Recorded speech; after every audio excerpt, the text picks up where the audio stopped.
Hello and welcome back to the channel.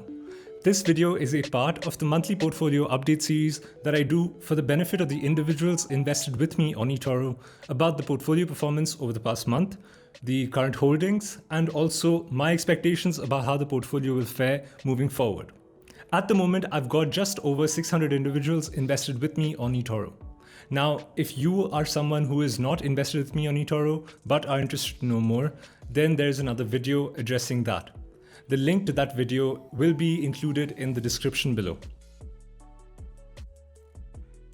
For the month of May, the portfolio is down 2.2%, and for the year, the portfolio is up 85%. With regards to portfolio performance, I would like to address two questions that I had received from investors on Etoro. The first question being around selling holdings at a loss, and the second question is about the 50% allocation towards cash. To understand the first point, there is a fundamental concept that needs to be known, which is that to recover from a 50% loss, the investor doesn't need a 50% gain. They need a 100% gain. Here is a graph that will help visualize this concept. For a 10% drop, we require an 11% increase. For a 30% drop, we require a 43% increase. For a 60% drop, we require a 150% increase.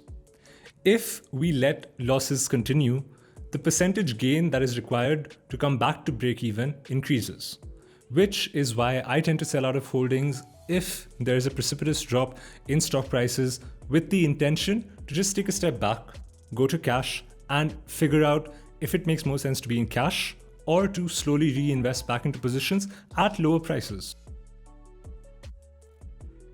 With regards to the higher cash allocation, there are basically two reasons for that. The first reason is that I have no intention of adding cash to my portfolio. Many times when the holdings in a portfolio drop, the investor can add cash to the portfolio in order to make things seem better than they are. With my portfolio, what you see is what you get. The gains and the losses are completely because of my investment decisions. I will not add cash to my portfolio in order to alter the returns in any way. All the profits that I have made are reinvested into new holdings, and I don't intend on removing any amount from my portfolio. The second reason for a higher cash allocation is that I am a very conservative investor, looking for opportunities where the risk is low, but the upside is high. Despite the large cash allocation, the portfolio was able to achieve almost 40% in 2020 and 85% so far in 2021. These are satisfactory returns in my opinion. I've been able to deliver these returns while having an average cash allocation of around 20 to 30% in the portfolio. Whenever I'm investing in something, I like to invest with a high degree of conviction, putting at least 5% of the portfolio into that one company. And I always prefer to focus on the downside rather than the upside. It is very likely that you could see me invest a good chunk of the portfolio in just a few companies in a single day. What I'm trying to say is that good opportunities are few and far in between, and I will invest in a significant way when they come up. So don't worry about the higher cash allocation. In the portfolio, we have 5 companies and 1 ETF. The first of which is Pershing Square Holdings. Pershing Square Holdings is an investment vehicle set up by Bill Ackman. Recently, we found out that Ackman sold out of his stake in Starbucks and bought into Domino's. He's always done very well in the food space, earning significantly outsized returns. The catalyst that we are interested in from Pershing Square is the SPAC investment. Pershing Square Holdings controls Pershing Square Tontine Holdings, the largest SPAC ever created. In a recent interview, Ackman said that he could see a deal being announced within a few weeks. Now, I'm not sure when that deal will be announced, but whenever it is announced, the net asset value of Pershing Square Holdings will significantly increase, thereby increasing the stock price.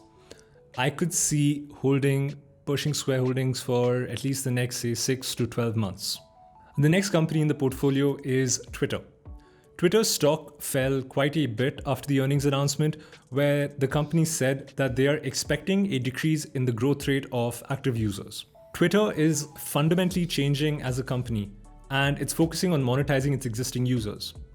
We also have the involvement of activists who have taken a stake in the company to increase the returns to shareholders. I've made another video in the past that talks about the total investment case for Twitter, so if you're interested in that, please do check out that video. The next 3 companies in the portfolio are the semiconductor picks: Lam Research, Applied Materials, and ASML Holdings. Rather than investing in Taiwan Semiconductor Manufacturing, Micron, or Samsung, I decided to invest in the companies that supplied those larger companies with the machinery and the material required in the manufacturing process. Due to the high degree of consolidation within this industry, each of these companies enjoys a dominant market share within their particular niche. Now, even though I'm optimistic about the industry as a whole, I may buy in or sell out of different companies based on whatever opportunity has the best value proposition at any given time. The last holding in the portfolio is the SPX ETF that covers the S&P 500. As mentioned earlier, I do include ETFs in the portfolio to reduce the overall standard deviation of returns while generating a return on cash. I hope that this brief recap has given you a better idea about the current portfolio holdings and what my expectations are about the portfolio moving forward. If you are interested in being invested with me, then do check out the link in the description with more information about that. If you have any questions for me, then please do comment below or feel free to send me a message on Instagram. Thanks for watching the update and have a great day.